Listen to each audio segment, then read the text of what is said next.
Halo, nama saya Demita. Saya mahasiswa dari Fakultas Keguruan dan Ilmu Pendidikan Biologi Universitas Kristen Indonesia. Di sini saya akan membahas mengenai sistem sirkulasi pada manusia. Untuk kelanjutan dari materinya, mari kita simak videonya bersama-sama. Nah, mungkin dari kalian ada yang pernah mendengar istilah penyakit getah bening. Nah, seperti ada beberapa artis atau siapapun yang pernah kalian lihat atau mungkin keluarga kalian ada bendolan di belakang leher atau di bawah ketiak. Nah, itu merupakan cairan limpa karena cairan limpa ini memang terdapat di belakang leher, di bawah ketiak, di paha. Nah, maka dari itu kita akan membahasnya lebih lanjut di sistem limpa ini. Jadi, tolong diperhatikan ya. Oke. Sistem limpa adalah sistem tubuh yang berperan dalam imunitas tubuh. Sistem limpa terdiri atas cairan limpa atau getah bening, pembuluh limpatik dan organ limpatik. Nah, fungsi dari sistem limpa ini yang pertama sebagai pertahanan tubuh melawan penyakit. Sudah jelas ya karena berperan dalam imunitas tubuh tadi. Yang kedua ada tempat pematangan leukosit. Yang ketiga yaitu mengabsorpsi lemak dan vitamin dalam pembuluh kil lalu mengangkutnya ke darah. Dan yang keempat ada mengalirkan cairan interstitial ke ruang antar sel lalu mengembalikan kelebihannya ke darah. Jadi dia bisa masuk ke antar sel nih. Nah, selanjutnya ada sistem limpa. Sistem limpa ini terdiri dari organ yang memproduksi dan menyimpan limfosit, pembuluh limpa dan cairan limpa. Yang pertama ada organ limpa nih. A yaitu nodus limpa. Nodus limpa ini berbentuk opal berukuran 1 sampai 20 mm, berfungsi menghancurkan partikel asing. Nah, nodus limpa antara lain nih, ada nodus submaksila yaitu terdapat di bagian dasar mulut. Sudah jelas namanya ada maksila.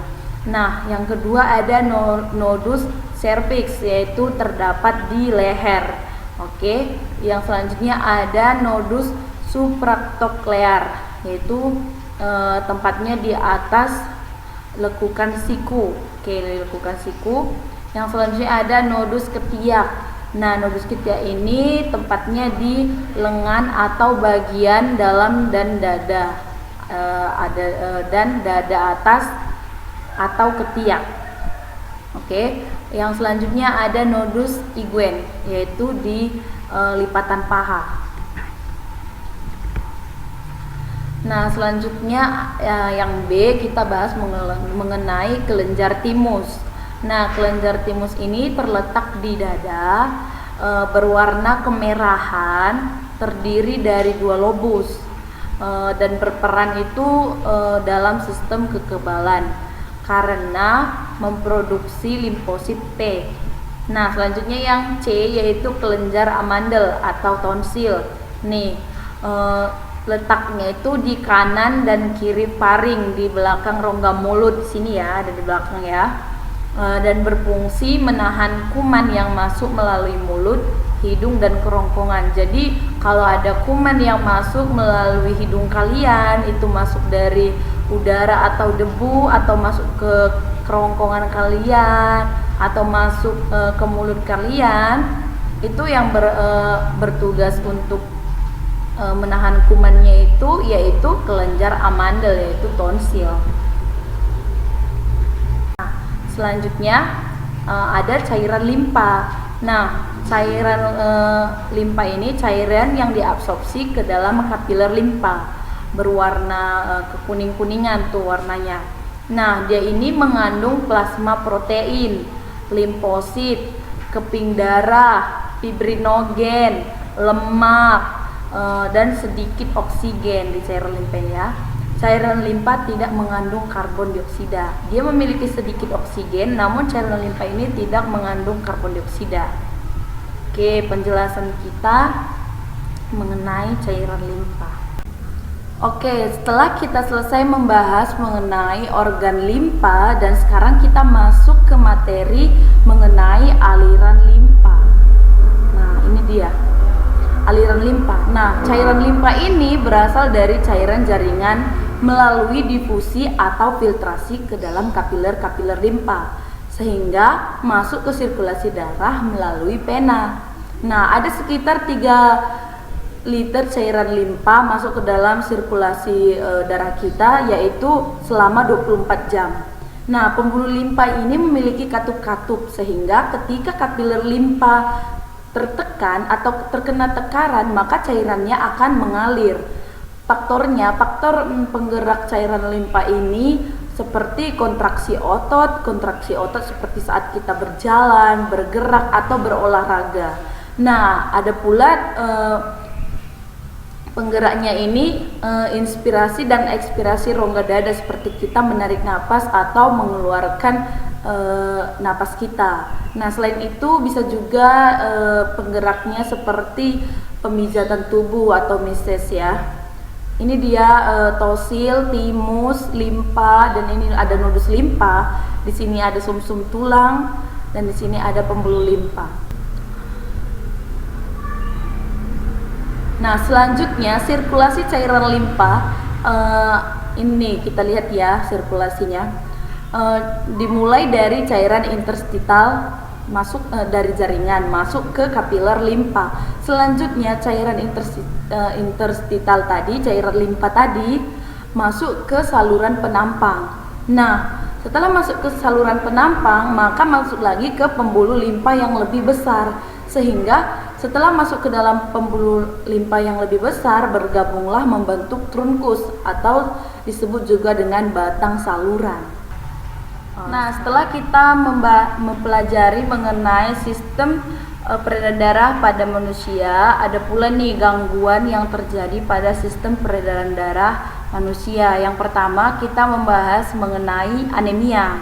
Nah, anemia ini merupakan di mana keadaan jumlah sel darah merah atau hemoglobin darah di bawah normal. Jadi hemoglobinnya itu kurang ya.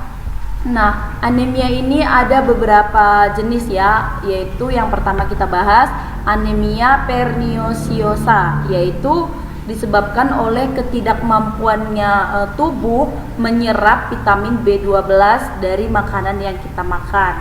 Yang kedua ada itu anemia gizi, yaitu karena kekurangan zat besi dalam makanan. Bukan berarti kita harus makan besi, tapi ada zat besi yang terkandung dalam makanan, jadi kita kurang mengkonsumsi zat tersebut. Nah, selanjutnya ada pula anemia aplastik, yaitu disebabkan oleh kegagalan sumsum tulang belakang untuk memproduksi sel darah merah. Nah, itu berhubungan dengan sumsum tulang. Nah, selanjutnya ada di sini hemofilia.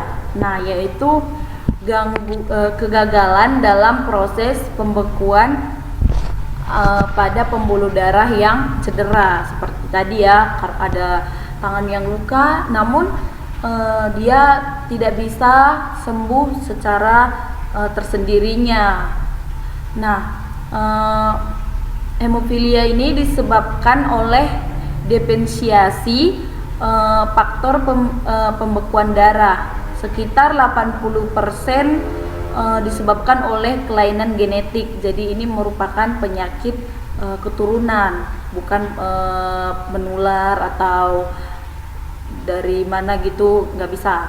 Ini keturunan. Nah, selanjutnya itu ada leukemia ya. Leukemia ini merupakan gangguan produksi leukosit yang terlalu banyak. Nah, leukemia ini dapat terjadi pada semua umur, baik itu anak-anak maupun orang dewasa. Pada leukemia akut, kematian dapat terjadi dalam beberapa minggu.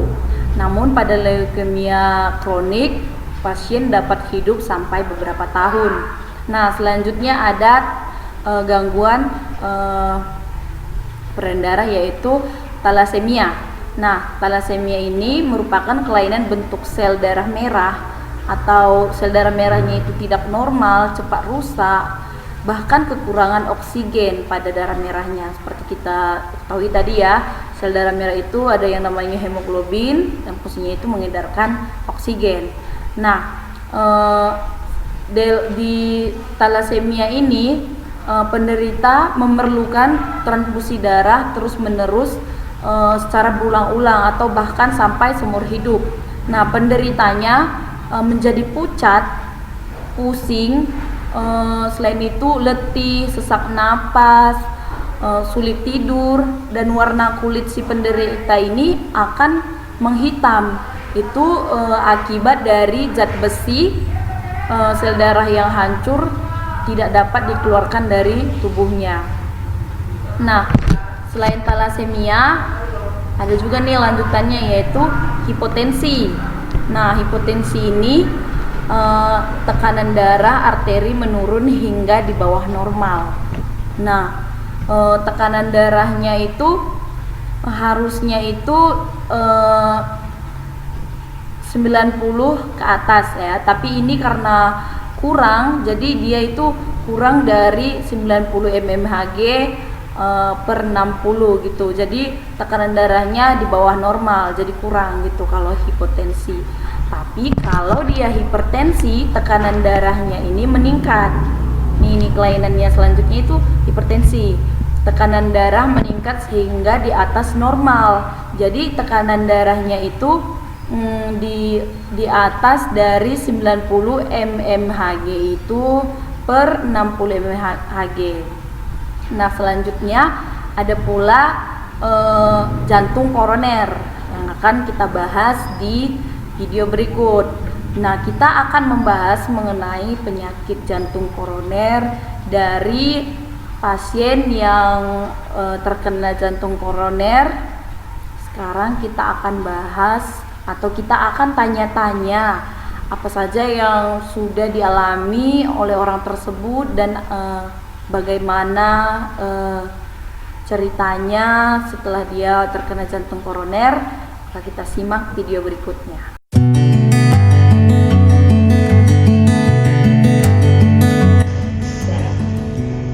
Halo Bapak. Halo.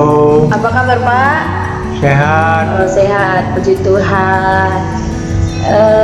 Saya mau tanya, kan Bapak pasien jantung koroner ya Pak? Iya, benar. Oke. Bapak umurnya sekarang berapa Pak? 65. Oh, 65 ya Pak? Iya. Oke. Jadi Bapak ini kena jantung koroner ini dari bulan berapa Pak, tahu Bapak ini? Dari kapan? Bulan 3 tahun 2020. Oh, bulan 3 tahun 2020. Ya. Oke. Lalu bagaimana Pak perasaan Bapak ketika jantung Bapak itu sakit gitu? Apa yang Bapak rasakan? Cemas. Bapak cemas? Ya, sesak Bapak juga susah napas? dan susah bernapas. Oke, iya, Bapak susah bernapas, cemas, capek juga nggak Pak? Ya. Oh, capek. Ya. Oke. Jadi Bapak sudah pernah berobat ke dokter ya Pak? Sudah. Oke, jadi apa diagnosa dokter atau apa penjelasan dokter mengenai penyakit Bapak ini? Kesumbatan darah di jantung. Oh, terjadi penyumbatan di pembuluh darah Bapak, di jantung. Oke, berarti ada penyumbatan di pembuluh darah jantung. Oke, jadi ini penyumbatannya penyebabnya apa Pak? Hipertensi, Oh, jadi Bapak ini penyebabnya ini hipertensi sama? kolesterol. Oh, kolesterol juga. Ya. Berarti ada penyumbatan di pembuluh darah karena Bapak ini memang memiliki penyakit hipertensi sama kolesterol di darahnya ya Pak. Ya. Jadi terjadi penyumbatan di pembuluh darah. Ya, Jadi benar. Oke, selanjutnya Pak. Bapak sampai sekarang masih mengkonsumsi obat atau sudah tidak ada obat lagi dari dokter Pak? Sekarang masih berobatan, tinggal kontrol sebulan sekali. Oh, jadi Bapak masih berobat tapi dalam jangka waktu sebulan sekali harus kontrol. Ya. Oke, ketika Bapak kontrol, Bapak masih diperiksa atau tinggal mengambil obat, Pak? Diperiksa juga. Oke, berarti Bapak diperiksa dulu, setelah itu baru dikasih resep. Ya. Oke, resep dari dokter. Oke, selain obat atau resep dari dokter, adakah obat yang diberikan dokter juga, Pak, seperti pencegahan begitu untuk Bapak simpan? Ada. Ada, Pak. Berupa pil Pil. taruh di bawah lidah. Oh, itu. Pencegahan sesak dan capek. Oke, jadi kalau Bapak sesak atau capek bernapas itu pilnya ditaruh di bawah lidah? Iya. Tidak ditelan ya, Pak ya? Iya. Oke, berarti itu. Jadi pil tersebut hanya boleh dibeli di rumah sakit atau boleh kita beli sendiri ke apotek, Pak? Pil yang di bawah lidah? Boleh di mana saja kita beli. Oke, jadi boleh beli. Tapi izin dari dokter. Oke, harus ada izin dari dokter, tapi kita boleh beli di apotek mana saja ya, Iya. Pak. Untuk pencegahannya itu, Pak ya. Iya, iya. Nah, jadi jika Bapak masih mengkonsumsi obat, apakah ada larangan-larangan atau pantangan yang disarankan dokter untuk Bapak, makanan-makanan seperti apa? Ada. Seperti apa, Pak?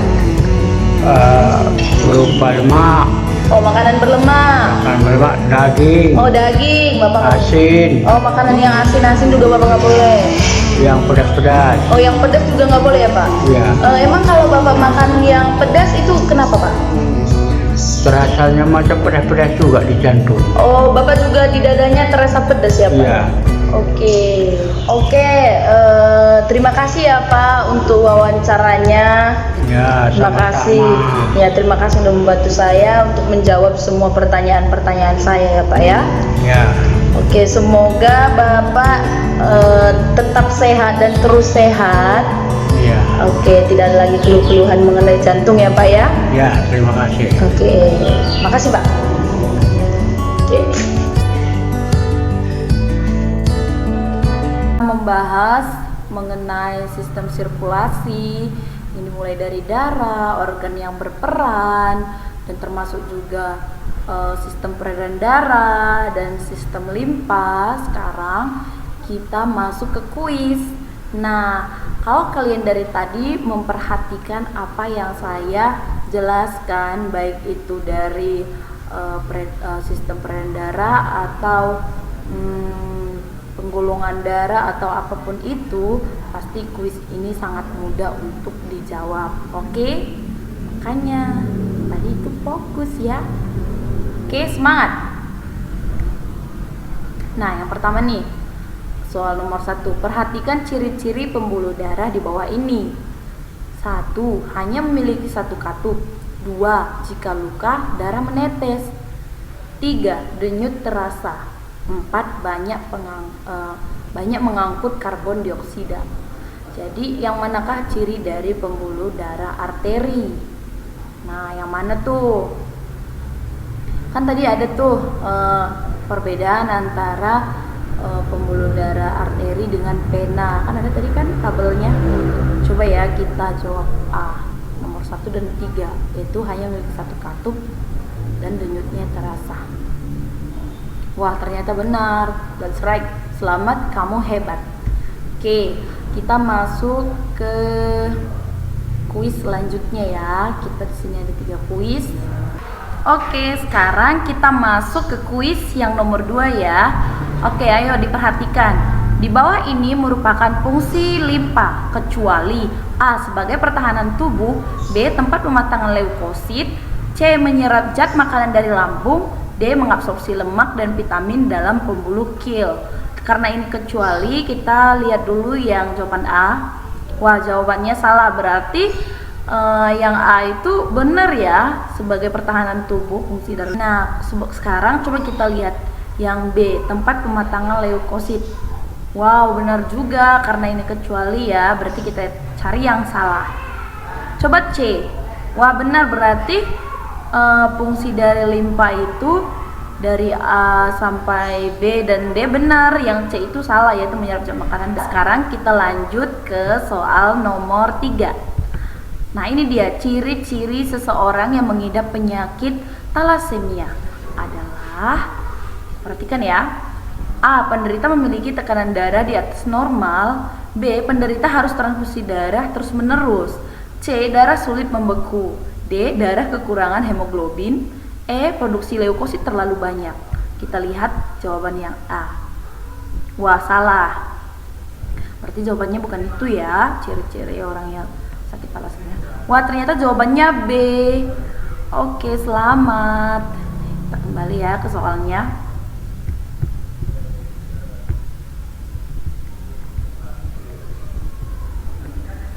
Nah, ini dia B. Penderita harus transfusi darah terus-menerus.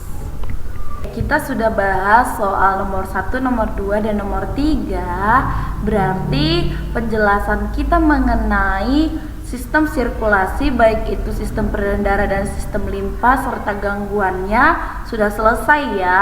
Nah, semoga video ini bisa diterapkan di kehidupan kita dan menjadi ilmu yang kita bawa seumur hidup, karena ini sangat berguna bagi kita, terlebih kita adalah orang yang mengalami hal tersebut. Nah, selain itu, jika kita tidak menyayangi tubuh kita, tentunya pasti ada gangguan, baik itu dari keturunan maupun yang kita dapatkan saat kita hidup ini. Seperti tadi ada hipertensi dan juga leukemia, ada juga jantung koroner. Nah, ada berbagai macam penyakit yang dapat menyerang tubuh kita. Oleh karena itu, mari sayangi tubuh kita dengan memakan makanan yang sehat, olahraga yang teratur, serta istirahat yang cukup. Apalagi seperti saat ini sedang ada virus yang mengerikan ya. Jadi kita harus tetap menjaga tubuh kita agar sehat dan kuat. Karena tubuh yang sehat terdapat juga iman yang kuat. Terima kasih dan semoga video ini bermanfaat bagi semua yang menyaksikan. Saya ucapkan terima kasih. Sampai jumpa.